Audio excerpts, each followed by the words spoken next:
तो dear students, बिना कोई देरी किए हुए हम कहानी को शुरू करते हैं। तो सबसे पहले कहानी शुरू होती है रोडेरिगो और इयागो की बातों से। इयागो नाराज़ है रोडेरिगो से, रोडेरिगो इयागो से नाराज़ है क्योंकि रोडेरिगो को जानकारी मिलती है कि ओथेलो डेस्डेमोना को लेकर भाग गए हैं। तो इयागो कहता है कि मुझे इस बारे में किसी बात का पता नहीं है और किसी प्रकार से उसको मना लेता है। फिर इयागो तो जो घृणा करता ही था ओथेलो से, तो इयागो प्लान बनाता है कि हम किसी प्रकार से, आप टेंशन मत लो रोडेरिगो, तुम टेंशन मत लो, और एक दिन ऐसा आएगा तुम मेरा साथ दो, मैं एक दिन ऐसा करूँगा कि ओथेलो डेस्डेमोना को छोड़कर तुमसे शादी करेगी। रोडेरिगो को इस बात पर भरोसा नहीं होता है, तो इयागो भरोसा दिलाता है कि तुमको इस बात का पता है कि डेस्डेमोना कितनी सुंदर है और ओथेलो कितना कुरूप है, कितना अगली है, उससे वह जीवन भर साथ नहीं रह सकती है। इस पे रोडेरिगो को थोड़ा विश्वास हो जाता है। इयागो कहता है कि जाओ, और जब ये दोनों भाग जाते हैं तो इयागो कहता है कि जाओ और सारे शहर में शोर कर दो कि ओथेलो डेस्डेमोना को लेकर भाग गया है। रोडेरिगो जाता है ब्रेवेंसियो के पास, और ब्रेवेंसियो जो डेस्डेमोना का पिता है उससे कहता है कि राजा जी, श्रीमान जी, आपकी पुत्री को ओथेलो लेकर भाग गया है। यह इस बात पर भरोसा नहीं होता है, लेकिन साथ में इयागो भी आ जाता है और कहता है कि नहीं महाराज, ये जानकारी बिल्कुल सही है। ब्रेवेंसियो सारी सेना को लेकर और डेस्डेमोना और ओथेलो की खोज में निकल जाते हैं। इयागो बड़ा चालाक होता है। इयागो पहले से ही ओथेलो के पास जल्दी से पहुंच जाता है और वहाँ पर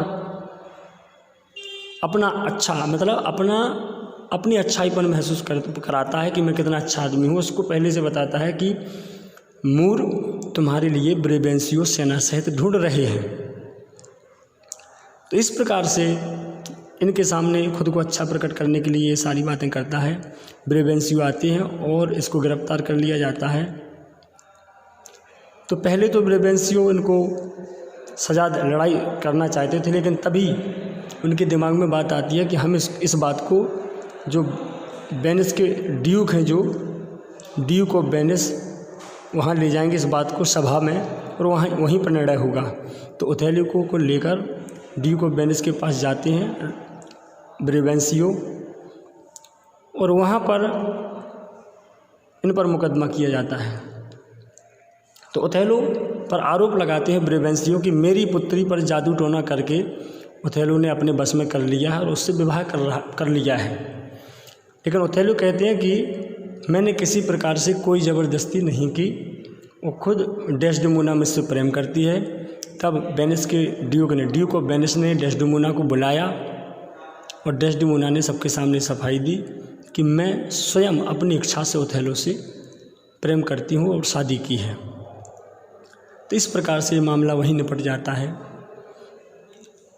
तभी एकाएक खबर आती है कि जो साइप्रस है, जो वेनिस का ही क्षेत्र है, तो साइप्रस पर टर्की की सेनाओं ने हमला किया है। कुछ जहाज़ साइप्रस की ओर बढ़ रहे हैं। तो जो वेनिस के ड्यूक हैं ओथेलो से कहते हैं कि आप अपनी सेना सहित जाएं और साइप्रस में डेरा डालें, वहाँ रक्षा करें। तो ओथेलो जाने के लिए तैयार हो जाते हैं, लेकिन ड्यूक से कहते हैं कि डेस्डेमोना का ख्याल रखा जाए और उनकी सेवा की जाए, किसी प्रकार का दुख ना हो। इस पर जो वेनिस के ड्यूक हैं वो डेस्डेमोना को ओथेलो के साथ भेजने के लिए राजी हो जाती हैं, मतलब डेस्डेमोना ओथेलो के साथ जाने के लिए तैयार हो जाती हैं। लेकिन ओथेलो को कुछ तैयारियां करनी थी। इससे ओथेलो का सबसे भरोसेमंद व्यक्ति इयागो, जो कि सबसे बड़ा विलेन है, लेकिन ओथेलो के आगे सबसे अच्छा भरोसेमंद व्यक्ति है। तो इयागो डेस्डेमोना की देखभाल करने के लिए साथ में चलता है, और इयागो रोडेरिगो से भी कहता है कि साइप्रस चलिए मेरे साथ, जितना भी तुम्हारे पास धन दौलत हो सब कुछ लेकर मेरे साथ चलो, हम तुम्हारी शादी डेस्डेमोना से कराएंगे। तो रोडेरिगो उसकी बातों में लग जाता है और दोनों लोग साथ में साइप्रस पहुंच जाते हैं। और जब ये लोग साइप्रस पहुंचते हैं तब सूचना मिलती है कि एक तेज तूफान में जो टर्की के जहाज़ आ रहे थे साइप्रस की ओर वो सब डूब गए और अब साइप्रस सुरक्षित है। मतलब लड़ाई की तो कोई चांस ही नहीं बने। अब वहाँ पर ओथेलो पहुँचता है और डेस्डेमोना के साथ रहने लगते हैं। अब कहानी बिल्कुल नॉर्मल है कि ओथेलो और डेस्डेमोना साथ में रहने लगे, अच्छे से रह रहे हैं। और यहाँ रोडेरिगो का मूड ऑफ हो जाता है। क्यों? क्योंकि वह तो इससे शादी करना चाहता था और इयागो ने वादा किया था कि वह ओथेलो और डेस्डेमोना की लड़ाई करवा के रोडेरिगो की शादी डेस्डेमोना से करा देगा, लेकिन ऐसा कुछ नहीं होता है। तो रोडेरिगो इयागो से नाराज़ होता है। तब इयागो कुछ प्लान्स बनाता है और कहता है कि समय का इंतज़ार करें, समय आने दो, सब कुछ ठीक हो जाएगा। तो एक दिन जब पता चलता है कि अब साइप्रस सुरक्षित है तो इसकी खुशी में एक पार्टी मनाते हैं और पूरे राज्य के लोग पार्टी मनाते हैं खुशी में, जिसमें केसियो भी शामिल रहता है, इयागो, रोडेरिगो और अन्य सैनिक भी शामिल होते हैं। तो यहाँ इयागो प्लान बनाता है कि केसियो को उसके पद से कैसे हटाया जाए। तो केसियो को एक शराब पिला देते हैं बहुत ज़्यादा। और जब केसियो बहुत ज़्यादा शराब पी लेता है तो इसका झगड़ा हो जाता है एक सैनिक के साथ। तब इयागो रोडेरिगो से कहता है कि तुम जाओ और केसियो के साथ झगड़ा करो और हम किसी प्रकार से ओथेलो से बात रख देंगे तो केसियो को उसके पद से हटा दिया जाएगा। तो रोडेरिगो और केसियो आपस में लड़ने लगते हैं, जबकि केसियो किसी और से उलझता है, लेकिन बीच में रोडेरिगो आ जाता है और दोनों लोग आपस में लड़ने लगते हैं। इसी बीच इस पर कुछ घाव आ जाते हैं और इयागो पहुंच जाता है ओथेलो के पास कि केसियो आपे से बाहर हो गया है, उसने रोडेरिगो पर हमला कर दिया है और जख्मी कर दिया है। ओथेलो गुस्से में आता है और केसियो को उसके पद से हटा देता है। मतलब वही हुआ जो इयागो चाहता था। इसके बाद जब केसियो को उसके पद से हटा देते हैं तो इयागो केसियो के पास आता है और कहता है कि भाई यही होता है कि तुमने दिन रात जिस व्यक्ति की सेवा की उसने तुम्हारे बारे में, पुरानी सेवा के बारे में कुछ नहीं सोचा और तुम्हें तुरंत पद से हटा दिया। मतलब अब इसके आगे अच्छा बनना चाहता है, लेकिन कहता है कि तुम घबराओ मत केसियो तुम घबराओ मत, तुम्हें ओथेलो ने हटाया है, लेकिन तुमने डेस्डेमोना की भी बहुत सेवा की है, इसलिए तुम्हारी बात डेस्डेमोना ज़रूर मानेगी। अब हम आपको एक बात बता दें कि जो इयागो है उसका प्लान ये है कि वह केसियो और डेस्डेमोना के बीच प्रेम दिखाकर ओथेलो का मूड खराब कर सके। तो केसियो के लिए इयागो बहुत सी बातें करता है कि आप डेस्डेमोना के पास जाकर उनसे कह सकते हो कि मुझे मेरे पद पर वापस बैठा दीजिए, मुझे मेरा लेफ्टिनेंट का पद वापस दिला दीजिए। यदि आप प्रार्थना करोगे ओथेलो से तो वो आपकी बात ज़रूर मान लेंगे। क्यों? क्योंकि ओथेलो से हद से ज़्यादा प्रेम करती हैं डेस्डेमोना और डेस्डेमोना को हद से ज़्यादा प्रेम करता है ओथेलो। दूसरी तरफ इयागो ओथेलो के पास जाकर कहता है कि हमें कहीं ऐसा लगता है कि डेस्डेमोना को केसियो से प्रेम है, थोड़ा सा लगाव है, लेकिन ओथेलो इस बात से मना कर देता है कि ऐसा कुछ भी नहीं है।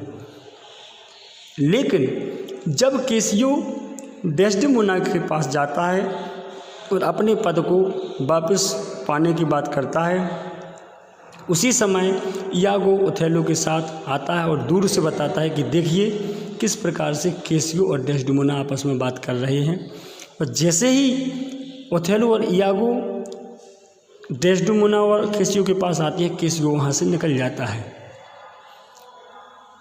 इयागो वहाँ से चला जाता है। ओथेलो जैसे ही डेस्डेमोना के पास आया, डेस्डेमोना प्रार्थना करने लगती है कि केसियो बहुत अच्छा व्यक्ति है और उसको उसका पद वापस दे दीजिए। खैर इस पर ओथेलो ज़्यादा विचार नहीं करता है, लेकिन उसके मन में एक कीड़ा आ जाता है कि जो इयागो ने कहा था कहीं ऐसा तो ना हो कि केसियो और डेस्डेमोना आपस में प्रेम करते हो, क्योंकि डेस्डेमोना उसका पक्ष रख रही थी। एक और चीज़ आप ध्यान रखेंगे इसमें, एक हैंड कर्चीफ के बारे में, रूमाल, कि ओथेलो ने एक डेस्डेमोना को रूमाल दिया था अपने प्रेम की निशानी के तौर पर, कि ये जो रूमाल है आप तब तक संभाल कर रखोगी जब तक मुझसे आप प्रेम करती हो। तो इसके पास एक रूमाल है ओथेलो का, ओथेलो ने गिफ्ट किया है डेस्डेमोना के पास, ठीक है। तो अब ओथेलो के मन में एक थोड़ा सा संदेह आ जाता है कि केसियो कहीं डेस्डेमोना से और डेस्डेमोना कहीं केसियो से प्रेम तो नहीं करते हैं। दूसरी तरफ इयागो फिर ओथेलो के पास जाता है और कहता है कि महाराज हमें तो शक है कहीं डेस्डेमोना और केसियो आपस में प्रेम नहीं करते हों। लेकिन इन बातों पर ज़्यादा गौर नहीं करता है ओथेलो, लेकिन उसके मन में एक शक जरूर बन जाता है। अब केसियो इयागो से बात करता है अपनी प्रेमिका बियांका के बारे में कि वह उससे कितना प्रेम करता है। तो इससे पहले इयागो ओथेलो को सूचित कर देता है कि अगर आपको भरोसा नहीं हो तो हम केसियो से डेस्डेमोना के बारे में कुछ बातें पूछेंगे और आप सुनना कि क्या कुछ बातें हो रही हैं। तो इयागो केसियो से चर्चा करता है बियांका के बारे में कि आप बियांका को कितना चाहते हो। तो केसियो बात करता है इयागो को अपनी प्रेमिका के बारे में कि मैं उसको बहुत पसंद करता हूँ और मैं उसके लिए मर सकता हूँ, उसके लिए सब कुछ कर सकता हूँ। दूर से खड़ा हुआ ओथेलो सोचता है कि ये सारी बातें डेस्डेमोना के बारे में हो रही हैं। और जब ये बातें सुनकर, जब ये सारी बातें ओथेलो सुनता है तो उसको बहुत बुरा लगता है, वहाँ से चला जाता है। फिर इयागो आके कन्फर्म भी कर देता है कि देखो मैंने सारी जो बातें की थी डेस्डेमोना के बारे में की थी, तो देखिए वो कितना प्रेम करता है। इस प्रकार से ओथेलो के मन में डेस्डेमोना के प्रति घृणा बढ़ जाती है। अभी भी केसियो अपने पद पर वापस नहीं आया। केसियो बार बार डेस्डेमोना से मिलने जाता है और प्रार्थना करता है, लेकिन ओथेलो को बार बार दिखता है कि केसियो और डेस्डेमोना आपस में मिल रहे हैं क्योंकि वे एक दूसरे से प्रेम करते हैं। तभी एक दिन डेस्डेमोना का रूमाल उसके पलंग के नीचे डला रहता है। तो इमिलिया से वैसे पहले से ही इयागो बोलता था कि डेस्डेमोना का रूमाल अगर मिल जाए तो मुझे उसकी आवश्यकता है। तो इमिलिया वह रूमाल उठा के इयागो को दे देती है और इयागो उस रूमाल को केसियो को दे देता है और केसियो उस रूमाल को बियांका को दे देता है।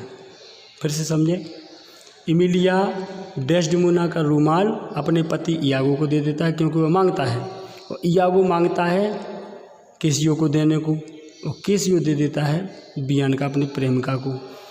तो ओथेलो से बोलता है इयागो कि मूर, मैंने आप जैसा रूमाल केसियो को बियांका को देते हुए देखा है, कहीं वही तो नहीं है।